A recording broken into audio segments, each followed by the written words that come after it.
let me say this clean and slow because this moment matters. Okay, the student loan system is no longer just a financial issue. It is no longer just a policy disagreement. It is no longer just about college. It is now one of the most powerful wealth stripping machines in modern American history. And depending on who controls the White House and Congress over the next few years, or even right now, the situation is about to get a lot worse for millions of people, especially black families, especially black women, especially first generation college graduates. Because especially the ones who did exactly what they were told. Go to school, get a degree, do it the right way. What does that even mean? Right? Because I know I heard it. Go to school, get a good job, do it the right way. That's what our parents taught us. But somehow, in the end, we still end up drowning. Right now, total student loan debt in the United States is worth over $1.7 trillion. That's not a rumor, y'all. That's not an opinion. $1.7 trillion. So let's unpack that. From Miami's first light to its night glow, we craft stories that move. You're watching Terrell Clayton Media. So this here is federal data. Federal data. Only over 45 million Americans are actively carrying student loan balances. The so-called average borrower owes about $37,000. But that average is kind of misleading because when you break down this debt, right, by race and gender, the math, what is it? Math ain't mathing.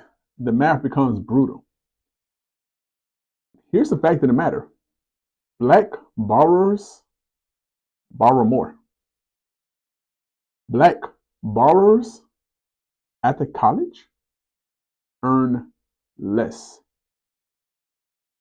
Black borrowers default more often.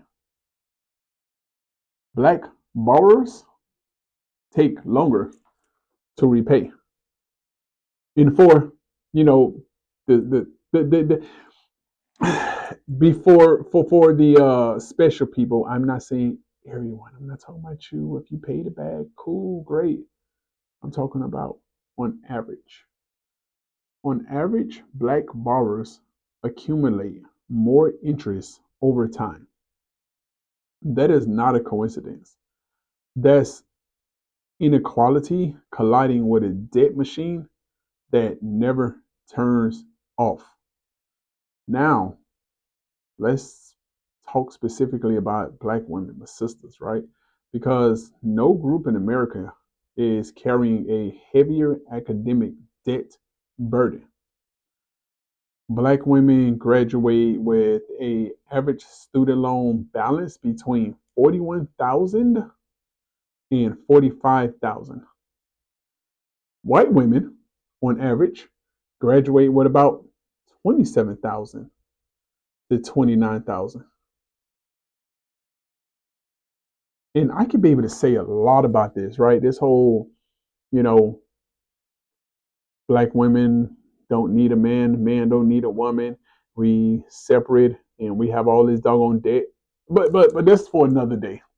Let's talk about this. White men often they even graduate with even less than the 27,000 and 29,000 that they with a white woman counterpart do. So on day one after graduation, a lot of black women already start life. They start lifing $12,000 to $15,000 deeper in the hole than their white peers. Now, let's pair that with the income, right? Black women earn about 64 cents for every dollar earned by a white man. White women on average earn about 79 to 82 cents on that same dollar.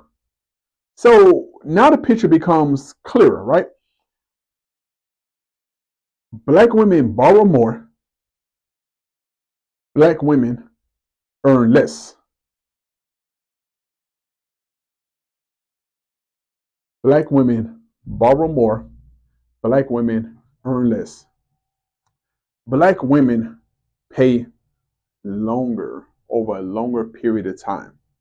And so what happens is black women default more.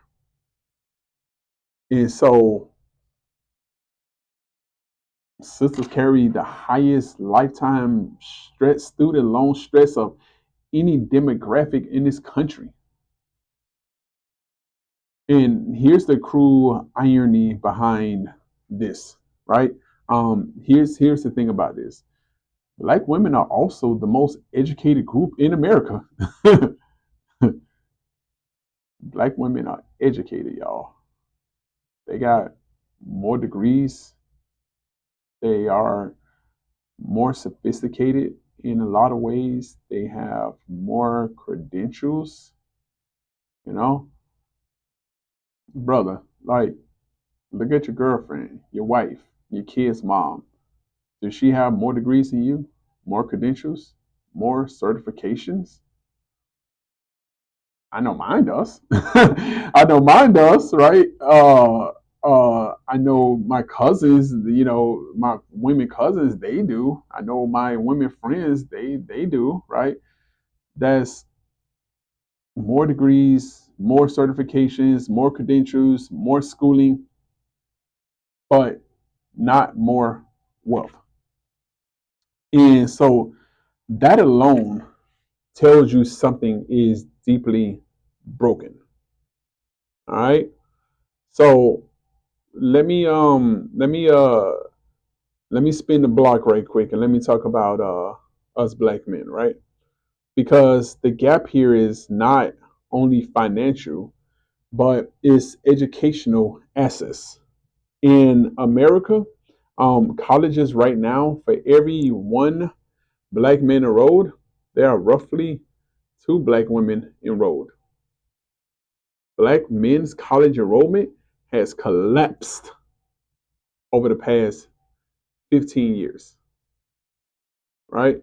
So, what does that mean?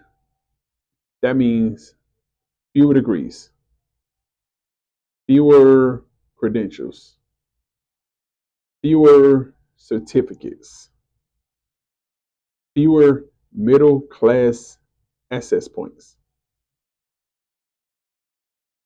So, I know you probably hear like, Terrell, what are you talking about, bro? Terrell, bro, what the hell are you talking about? If you have fewer degrees, fewer credentials, fewer middle class access points, you are not taking the time to be able to really go out and invest. You're more vulnerable to low wage labor. You ain't getting paid, bro. You have more exposure to the criminal system. And when black men do borrow, they often struggle even more on the back end because employment access remains uneven, right? So on one side, black women are overeducated and underpaid. And on the other side, black men are under enrolled and under positioned. And both ends of that imbalance are getting crushed, right, by the same debt machine. All right. So let's talk about the lie that we were sold, right? We were told that college was the great equalizer. I don't know about y'all, but I know for me, you know, I never really thought about college. Only exposure to college that I got was A Different World, right? My favorite show, A Different World, amazing show. But it was a family member that say, "Hey, you go to college." It was my aunt say, "Hey, you need to go to college," and that was my way of doing it, right? So that was her way of helping out. But it was a story that I was told, right? I was told that it was a way that I can compete in this world. So I was told that it was the pathway to stability. It was the ticket out, right? No one told us that college will turn into a non-dischargeable not financial contract that will follow people for 30 to 40 years. No one told us that you cannot erase school loan, financial aid, student loan debt in bankruptcy. No one told us that the interest could cause your balance to grow even while you're making payments. No one told us that default could trigger wage garnishment without court permission. Just all in your check, bro. All in your check. No one told us that your tax refunds can be taken away. No one told us that your credit can be destroyed before your life even started. An 18-year-old can not legally buy a drink, but they can legally sign away decades of future income. That alone right there should make everyone in this country uncomfortable. All right. So let's talk about how the politics of this have shifted. Donald Trump has made his position on student loans very, very, very clear. He opposes mass student loan forgiveness, right? We've seen uh, President Biden attempt to do that. That was wiped away, y'all. He opposes extended repayment pauses. Literally, this just happened yesterday or the day before. Look at the news. He opposes broad cancellation programs. And today, his administration announced steps that formally cut off the more generous Save Repayment program and push borrowers into a older, harsher repayment structures. In plain English, the mercy period is ending. Interest is fully back. Collections are back. Your refund check, back. Gone. Done, bruh. Done. Your check, they can take it. They can look into it. All of that stuff is back.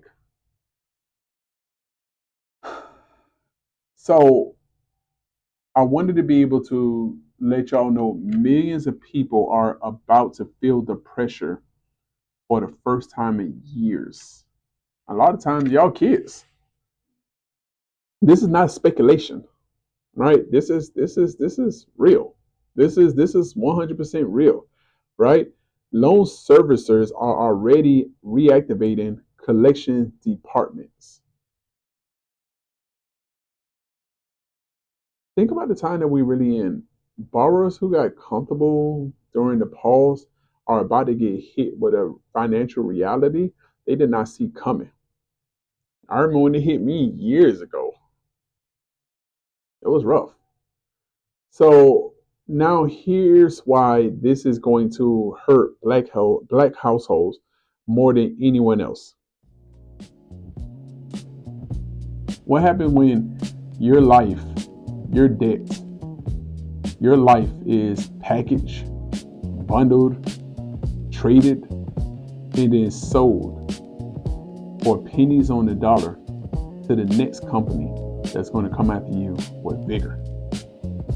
Your future income becomes someone else's financial product. That's not a conspiracy. If y'all know me by now, I don't talk in conspiracies. I'm giving y'all facts. Okay?